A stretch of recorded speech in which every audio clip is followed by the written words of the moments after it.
Before we get started on this episode, I just want to let you know this episode is brought to you by Bennett Carroll. And in all of my years of real estate experience, I'm yet to see a lawyer's firm, a conveyancing firm, that've got a vested interest in helping you keep your deals, actually keep them together.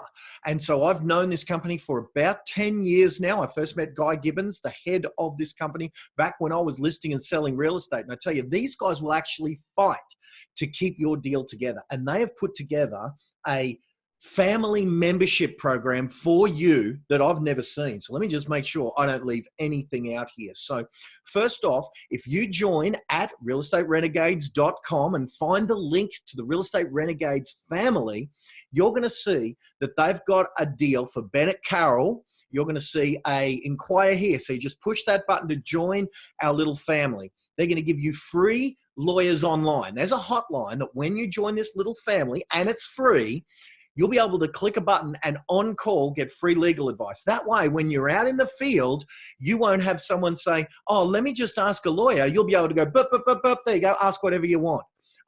They'll be able to give you free behind-the-scenes legal advice through their on-call legal service hotline. They're going to, and this is the thing that I love, save you a bunch of time, all for free on your admin. Meaning, when you become a member of the family, you're just going to send them an email with the listing. They're going to do a free title search. They're going to do a free preparation of your contract and send you your contracts with the owner's name, all of the details, all fully filled out with the searches fully legally done. Not going to cost you a penny. How awesome is that? Just they're wanting to be part of the Real Estate Renegades family, and they are giving you the offer to end all offers by becoming a member. It's completely free, all brought to you by Real Estate Renegades, Bennett Carroll. Go to realestaterenegades.com.au, find the family link where you click there, join the family, won't cost you a penny, and have all of those benefits of free legal advice, free contract preparation, saving you on time, saving you on admin, and actually having a legal firm. If you choose to use them, and there's no obligation, but if you choose to use them, you're going to have a legal firm that's actually in the business of keeping your deals together. So that's Guy Gibbons and the team at Bennett Carroll Solicitors. Australia-wide, find that link now at the realestaterenegades.com website.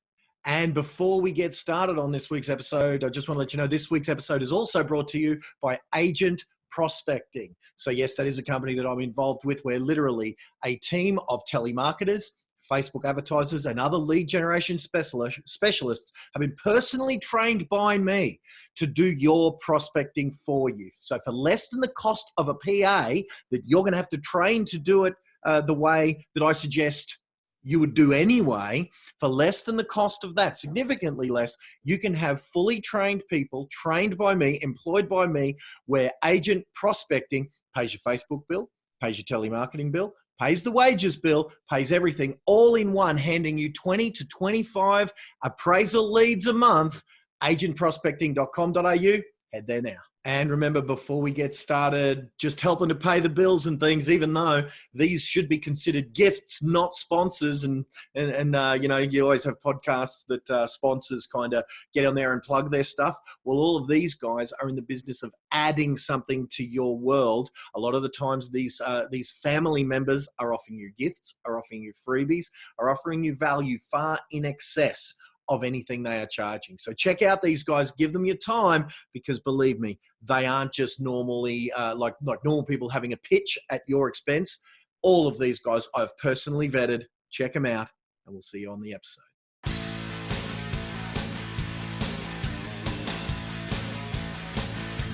You want the normal real estate training you've been told a million times? Make cold calls, knock on doors. Best be switching off now, because in this podcast we go out of the box using unknown tactics, primarily that the real estate industry's never heard of, in order to get you called in more often, convert those listings, and get more success without the painful cold calling. Listen up, we're in for a ride. This is Real Estate Renegades. All right, folks, welcome to episode 22.5 of the Real Estate Renegades podcast. So this is a unique innovation. I'm probably going to backdate a whole bunch of the older episodes because I really did that. As I was listening to my last episode, the James Tostevin episode, I got a page of notes and they're right here. right? I got a page of notes. Look at that. Look at them all. And they, because it was fantastic. And it was a really good supplement to you guys who come to me for training in, I suppose, attracting without prospecting. What James's interview was wonderful with was filling in the gaps. Like, because it's almost like James is the opposite of the way I do it. And he prospects his way to multi-million dollar success. And the stuff that I teach is how to avoid that. So in those early days, what we might have to do is do some of what James says while this attract as opposed to pursue. I don't even know how to word it any better than that, but that's what we want. We want your customers, your listings to come to you rather than you chase them the whole time. So, but if you want to know how to chase them, that interview, and the link is up above or down below, whatever, to the original podcast. It's episode 22 of the Real Estate Renegades podcast. So that is with the great James Tostevin, and it is a masterclass. So I've got pages of notes that I want to give you some actionable steps that you can take, my interpretations, because sometimes he would just say a line, a flippant comment. And you know, each one of those pieces of gold possibly deserves some interpretation, some expansion, and some actionable steps that you can implement and put in place in your business. So, so the first bullet point that I took was he recommends to not ignore buyers, especially in the early days of a career or when you're in more difficult times. Because certainly that, because I aimed that recording into the direction of James, how do we go either early in our career, or if the market's not too good and we need to reinvent our career or reignite our career or get a boost in our success, or whatever the case may be. That's where I actioned these steps from and towards. And so one of the things he sees as one of the things he teaches his people who join his team, younger folk, and when he mentions young, he doesn't mean just young in age, he means inexperienced in real estate, so to speak. And the first one that he mentioned was not to ignore buyers. You know, and I know it's tempting that we do, you know, because we're told he who lists last, and you know, things like that, getting the listings, and that's great advice. You should aim for listings, but not at the expense of completely ignoring your buyers. So when you are, you know, one of the things that I know Naomi was telling me that historically she used to do, she was guilty of and quickly rectified, is have a listen to this, a little break of this. Have a listen. No, I'm not going to play that. That's a song by SpongeBob SquarePants called "It's the Best Day Ever." That's my ringtone. All right, I was going to play it for you, but I'm not. I'll just turn that off. All right, cool. Where were we? Yeah, so don't ignore buyers, and think about this. How many buyers per listing do you get that inquire on your properties? Be that realestate.com inquiries, because that's the easiest one, because you often get a name, an email address, and a phone number. But any of your people, they should all be being databased. And that's what James is getting at when he says don't ignore buyers. Collate all those buyers. Collect all of them. Adopt them as your database, because he said the first milestone is you should be looking for a good solid 500 people that you've communicated with, that know your name, that have spoken to you, and that heaven forbid might put you on the shopping list, either if they're ever going to sell or if anyone ever asks them about you in real estate. So that's the first one. Don't ignore buyers. Not only can sellers refer you sellers, but buyers can either become a seller or refer you sellers. So certainly that would be a great first bullet point and a great actionable step to put into your systems as you implement what you've learned. So the second one, and this is one that would, I wonder if you lived in James's area, would strike fear into your hearts. James still to this day tries to visit as many of his opposition's listings in person, whether it's on a Saturday, popping into the open home on the way to one of his opens. He tries to get through every listing he possibly can in his area so he knows his stock. So what he recommends is go to see as many. He recommends 2 to 4 a week minimum, getting into other agents' pieces of stock. Can you imagine if you've got an open house and arguably the greatest real estate agent that Australia's ever produced in the last decade comes in and just starts, looking around and stuff. You think, oh my God, has he got his eyes set on sign jumping my stock? And he's not. He's just there. He wants to know his competition. He wants to know how his competition roll, and he wants to know about every single property in the marketplace, so that if anyone asks him about what's going on in the marketplace, he actually has product knowledge. So certainly great piece of advice. One of the things he subtly figured out is that if he's up against an agent who is promising to be an active part of the marketing of someone's home, and yet through his observation, he knows that this person never turns up to open houses, he can have that little chestnut in his arsenal. And now I'm not saying that he pulls that out at every available opportunity, but he knows his competition. He knows who he's up against. He knows the good ones. He knows the quality of their open homes. He knows the stock and all of that, just by disciplining himself to never be too busy to visit the listings that are available with other agents in his area. The next bullet point I had, and look, this one goes almost without saying, but he sort of mentioned it twice. So I thought it would be certainly one of the takeaways that we perhaps should be looking into. And that's training is invaluable, and training at any cost is necessary part of your plans, your implementation, and your takeaways. So it's ongoing training. And I know, coming from me, that's beating a dead horse. How many times have I had to quote, whether I'm quoting Zig Ziglar saying, that personal development is like bathing or showering, that we recommend it daily. You can't just say you've had a shower once and say that's done. The great Jim Rohn, the quote that I just adore and live by is, don't wish it was easier, wish you were better.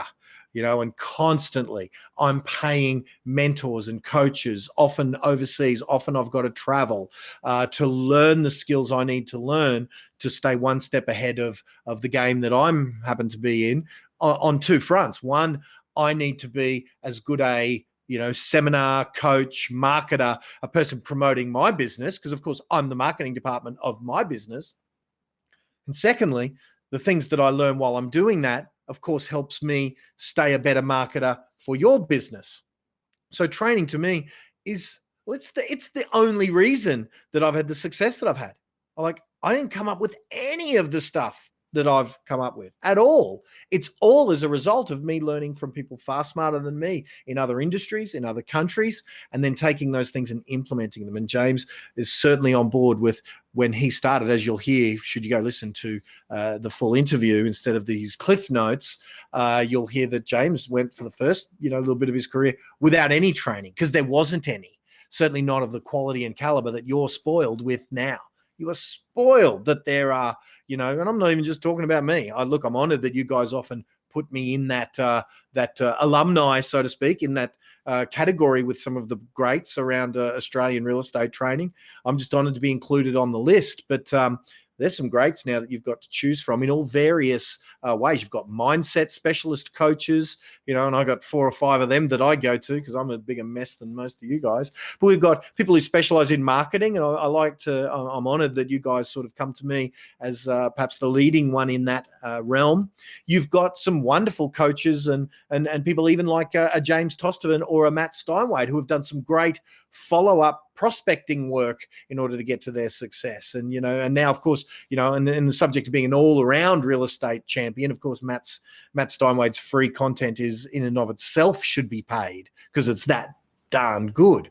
So we're very, very spoiled, even for free, some of the training you can get, and much of the training that is very, very nominally costed. A lot of training you're available to get that just wasn't available in those first 10 years of James's career, So it's invaluable. And what he says was, get it at any cost. And the beauty of it is so much of it's free now.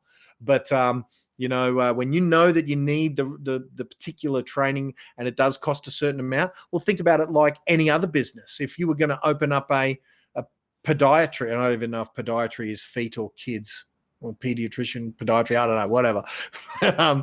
If you're going to open up a shop, let's assume it's about foot study and about getting your feet right, a podiatry shop, how much investment would you have made in learning how to be the best podiatrist that you could possibly be?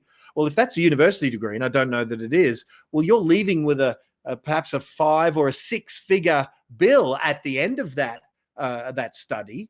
And what do you got for it? How many customers have you got at the end of that training? Well, none. Now you got to go to do a marketing course as well to even learn how to get one person to help with their podiatry. And yet when we get into real estate, do we treat it like a business? Or do we think that just because we come along and put a name badge on, that we're good enough to sell someone's house and that we're good enough at marketing to get someone to come into your world in order to have the opportunity to sell someone's house? We need more training. And certainly as an industry, the training and the learning curve is a bit more steep nowadays, because you've even got to figure out how to use some amazing technologies like you're looking at now, where perhaps you can be communicating with your audience on an app like I am, where when Kevin Brown says, hey, you can pop in their details down there or whatever, and you can say, hey, Kev, thanks for the comment. Thanks for joining us here on the stream. Rach is there as well. G'day, Rach. There's Rach, Well, this was all a learning curve for me to know how to stream that. For me to, let's just try this and see if this works here. For me to pop on another camera so that I can turn this one around. And now we've got double streaming. We've got Naomi on one camera and we've got me on the other way. She's over there, But you know what I'm saying? So we need, this didn't happen. I didn't come out of the womb being able to, figure out all of these things. I had to learn how to do all of it, how to do all that stuff. So it's certainly worth, and as I do this, and I probably should have eventually someone else doing these titles for me, because at the moment I'm DIYing it. So, first thing is me learn how to do it. Next thing is I teach someone else how to be, I suppose, my producer or something. But, it's all a learning curve, and that learning curve is very, very steep. So don't think that just because, you've put on a name badge and it says your brand and now you're ready to go, that the world should be lining up to give you their listings. Because if that's the case, it's going to be a pretty short career. So I'll just turn off this other camera. All right. So James is certainly, as I am, a massive component of getting the right skills, the right training and the right knowledge, the right mindset, just all of the stuff we rant and rave about here on Real Estate Renegades. So, all righty. I wrote down here a quote from John McGrath. I just wrote this down as a little quote. Don't know if there's much of a takeaway in this one, but it's a lot of people aim at nothing and have a very high success rate. So if you don't have specific, tangible, specific, like there's the SMART thing: specific, meaningful, don't know what A is, realistic, time-based. So specific, measurable, A, whatever A is, realistic and time-based for your goals, then maybe you should. One thing James did say, and I like this, that set your goals. If you are constantly hitting your performance targets by the 8th or the 10th of every month, maybe stretch yourself a little bit in coming months. Or if you never hit your goals, or rarely, maybe wind them back a little bit, but certainly, don't, as John McGrath just said, aim at nothing, because if you do, you're probably likely to hit it. So I really liked that. All righty. So he said, play the percentages. Now, we've got to interpret that in a couple of ways. The context with which James said play the percentages was get your listings rather than chase buyers. And that is not counter to what he said before about don't ignore your buyers, right? That's not, those two things aren't mutually exclusive. But what he is saying is get your listings, get your skills up so that you win the listings, because if you win the listings, you get the best 30 or 40 or 50 buyers as a result of having that listing. All the buyers come to you. However, if you're just working with one buyer, you've got to have that right buyer that finds that right piece of stock for someone else's piece of stock, and the percentages aren't as good for you to make a sale if you're chasing around after a buyer. But that's not to say that you ignore the buyers as well. You've got to find that happy balance. I loved this one. I'm going to put this into my training when I train you guys. So it's this one. It's not only do you make a follow-up inquiry as to why you missed a listing, because many people do when they miss a listing, will call the seller and say, oh, they don't use this tonality, of course, but they go, oh, why didn't you list with me? I'm really good, right? Now, of course, they don't use that tonality. It's called like, may I ask just for my feedback? And you find out why you missed the listing. But also make the inquiry after you've signed the paperwork at the meeting that Adrian Bowe calls the meeting you have when the ink is drying on the paperwork, right? So when you're having that meeting, ask why you got the listing. What components, what factors were the ones that tipped the decision in your favor? You're probably going to find after you've done 10, 20, 30 listings that there'll be 1, 2, or 3 things that are constantly the reason they go with you. Then you think you want to lean on those more in your marketing, lean on those more in your branding, lean on those certainly more in your listing presentation, and make sure you always tick that box in your listing presentation. Okay, so great question. Thank you very much, Mr. Tostevin. What else have we got? Okay, so he mentioned a submission style listing presentation. He didn't go into too much detail there. Probably what you'll have to do is inquire with my team on the full Day with James Tostevin system. If you do want to inquire with my team on that, we can get you a copy of that very affordably. Because we did a whole day with James. We recorded the whole lot. So, so contact my team and we'll see if we can't get that for you, if there's any left in stock. All right. Okay, so he talks again about the goals. That's cool. Okay, the amount of people you connect with a week. Here was my takeaway based on this. However you do it. Now, James does it by outbound phone calls, and I've been with him. I've spent a day a couple of times now with Marshall White, where I'll go hang out with Marcus Ciminello, my buddy from up the road. I don't know Melbourne well, so I just put it into the thing and it takes me to Marcus's office. Then I go down to James's office. I've done that a couple of times. And I have observed firsthand James making calls. Like I've literally sat there in his office and we've chatted about a few things. He's asked me, and I remember once we took Chris Gilmore and there was me and Chris, he'd ask us a few things, but then we'd be asking him and he would show us. He'd start dialing. And then as he's dialing and making the calls, he's giving the instructions to his PA as he's doing so. And then as soon as he's hung up, he goes, bah, bah, bah, bah, bah, bah, bah, and he's on to the next call. It was a magnificent demonstration. So what he's saying, he has a different way to do it than I might even recommend you do it like now, but I'm doing it right now. I'm connecting with however many people are on this live. So chuck us a little love down there in the comments there, and we'll say good day here on the live. But I'm connecting with, this will probably have about 1,000 views.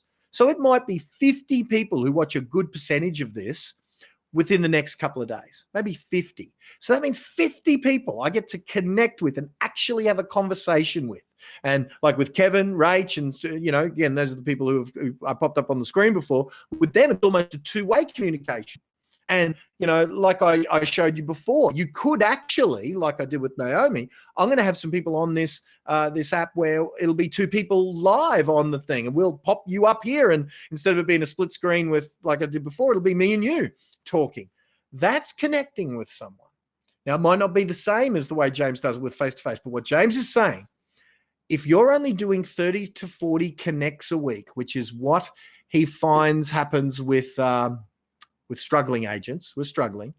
If you're only connecting with 30 to 40 connects, as in speaking to 30 to 40 humans a week, his words were, and don't blame me, his words were pathetic, right? Those were his words, pathetic. He said his KPIs for his personal coaching students, like, people who work for him, and he's got a team of people who work with him, and then Marshall White is a greater company, go and learn from James and things.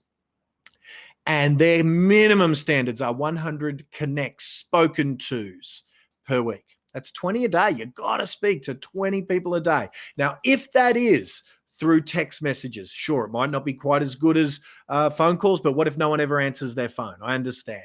So however many people you've got to connect with per day in a very real sense so that they know your name. And over time, then it's got to be more than 20 a day. So have a look at your connects per day in whatever way, shape, or form. If you're getting 20 or 30 people phone you, then fine, you meet the KPIs. according to James, saying just to get in the game. What he's saying is 30 to 40 a week is pathetic, right? So, maybe take that as motivation if you're down in that area. All right, so the ripple effect. So yeah, what he said was by taking that 30 to 40 to, heaven forbid, 20 a day, 25 a day, the ripple effect into the future of the consistent application of that will be wonderful. I mean, I know Matt Steinway calls that compound interest, that as you speak to your 20 this week and you put them on your database, then you speak to another 20 next week or next day or whatever, you put another 20 on. Well, now your database has 40. Do that for a couple of years and look at the compounding effect of adding all of those people in. Eventually, you've got everyone in your area in your follow-up kind of trail. So, all right. So really good. Here's my bullet point is really good product knowledge, having great quality questions. And okay. So that the product knowledge does come back to that activity of knowing what's on the market in your area, knowing the listings, knowing the agents, knowing your competition, knowing everything, and being able to have really good quality questions in your skill set as well. And then not being afraid to ask those high quality questions. The example James gave in that was, if you're not getting the response you want at the first open, or even I think James said at the first day, but I would say you could, judge it on the first couple of days of marketing leading to the first open, then something's got to change. Is it going to be more marketing? And that's got to be systemized. So a system you might want to take place based on that is at the listing presentation, book in a strategy review meeting after, then and there in the diary, after the second open, face-to-face, the Monday or the Tuesday night after the second OFI, after the second open house, book that strategy review meeting in your diary and in theirs, so they know it's coming. And then take action accordingly after two opens of whatever it is that's needed to adjust to get that property into the saleable zone. All right, what do I produce with the 200 calls? Okay. Yeah, that was in response to me asking if he ever gets, that he couldn't be bothered doing the sheer, couple of decades worth of making those phone calls that he makes. Boy, oh boy, he's a special human in my opinion. That's why I couldn't do what he did. And so, that's why I figured out this marketing stuff, so I could have the people connect with me in a different way, them coming to me. It's like, my marketplace, and that includes you guys, right? You guys are, I suppose, let's just say, attracted to me, even though I make sure that these streams, I make you trip over them. You're the one who sticks around for half an hour to hang a little bit, right? So I'm after you guys to self-select for you to be attracted to me rather than me cold call all of you guys, So, but what James did say, whenever it does, he says he has one day once a quarter where he allows himself to be down and flat and couldn't be bothered and all of that. He thinks to himself, what does he produce with those 200 calls? What does he do with those 200 calls? He has 11 weeks of holidays a year. So those 200 calls are the way he gets to have literally a third of his life, or whatever 11 weeks is, 20% of his working life off. Right, 20% of his life he does not work, 11 weeks a year. So how does he do that? By making the 200 calls when he is working, and he's got a pretty good attitude, as you'll see in that interview if you watch episode 22 of the Real Estate Renegades podcast. The link's above, the link's below. All right. Okay, so a skill to add, put this on your skills you must add list. I won't go through it today, I haven't got enough time, but the script and the dialogue to talk to someone in a slower market about buying and selling in the same market. And if they're waiting to sell for the market to get better so they can buy, you need that script that shows them why it doesn't make any difference, or perhaps it's even more advantageous to do it now than it is to wait until the market is more buoyant. So we need that skill in your dialogue in a market that is struggling. And I know in some areas of Australia that is still very much the case. But in another couple of areas, it's on the improve. So you'll decide for yourself whether you need some further study on that particular piece of languaging. So cool. And one thing, what he sort of finishes on is as you're making your plans and as you're, maybe listening to these takeaways, listening to these action steps, listening to these summaries, making plans and putting systems in place, asking of the question into your post-listing procedure, why did I win or why did I miss, etc. All of these things. What he said was there's more than one way to be right. Now, he didn't use those words, but, he talked about, our mutual friend, Marcus Ciminello. We talked a lot about our mutual friend, Matt Steinwade and James. Now, all three of those individuals get to their success in a very different way. Like Marcus, for example, doesn't do the calls that James does. Marcus has a more marketing-centric business, kind of somewhere in between, the personal brand marketing that kind of I endorse and more traditional university-type quality marketing that you would learn at a university. So Marcus is somewhere in between that, but it's certainly built on marketing and mass communication than it is on, I suppose, prospecting, cold calls, and all of that nurturing and stuff one-on-one. Matt Steinwade is very much in the business of building a personal brand that attracts people to him. And Matt sort of does it very much through an energy transfer, I suppose. And anyone who's watched even a few of his Instagrams or Monday Morning Starters or the various content that is out there on YouTube would agree that Matt very much has a great personal brand with a great attractive energy that brings people to his world of like energy, So they are all magnificently multiple 7-figure success stories, all of which got there with a whole bunch of things in common and with differences. The differences aren't the thing that you should be focused on, although you can probably learn that if you're a more, energy type person, then Matt's a great guy to have, in your mentorship camp. If you like what you've seen, out of the personal branding from many of my students, like those guys. And that's the thing, I suppose, about having a good coach who coaches and mentors all different types of people like those guys. They can draw from what they've learned from Matt, what they've, that's the thing. While I've been helping Matt, which is, I'm honored he even asks me anything. It's wonderful to have him in our clique because he certainly does come to me to ask me things, which is wonderful. But while I'm answering, I'm noticing him doing things and I'm learning as much from him.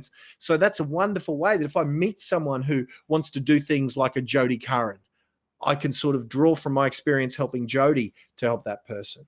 Or from James, if someone wants a more James Tostevin kind of centric model, the vast amount of time we've spent with James.